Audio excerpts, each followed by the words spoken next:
माणगाव तालुक्यातील इंदापूर येथील 3 दुकानांना मध्यरात्री भीषण आग। पहाटे 4:45 वाजता आगीवर नियंत्रण। जिल्हा रायगड। अमित गवळे। माणगाव तालुक्यातील इंदापूर येथे शुक्रवारी तारीख 5 मध्यरात्री 1च्या सुमारास भीषण आग लागून तळमजल्यावर असलेली कटलरी, मेडिकल व स्वीट मार्ट अशी 3 दुकाने जळून खाक झाली। शनिवारी तारीख 6 पहाटे 4:45 वाजता ही आग आटोक्यात आणण्यात यश आले। मध्यरात्र असल्याने दुकानांत कोणीही नसल्याने सुदैवाने जीवितहानी झाली नाही, मात्र मोठ्या प्रमाणात दुकानांचे नुकसान झाले आहे। आगीचे व धुराचे लोळ संपूर्ण परिसरात पसरले होते।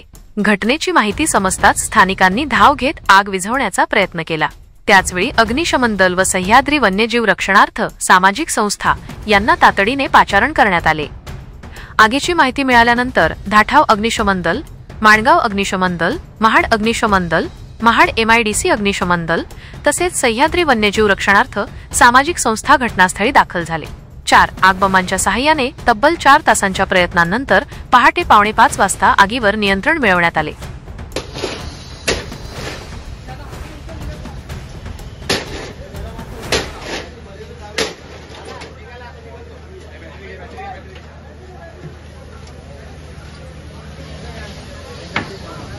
ताज्या बातम्या आणि घडामोडींसाठी आमच्या न्यूज चॅनलला लाईक करा, सबस्क्राईब करा, कमेंट करा आणि शेअर करा।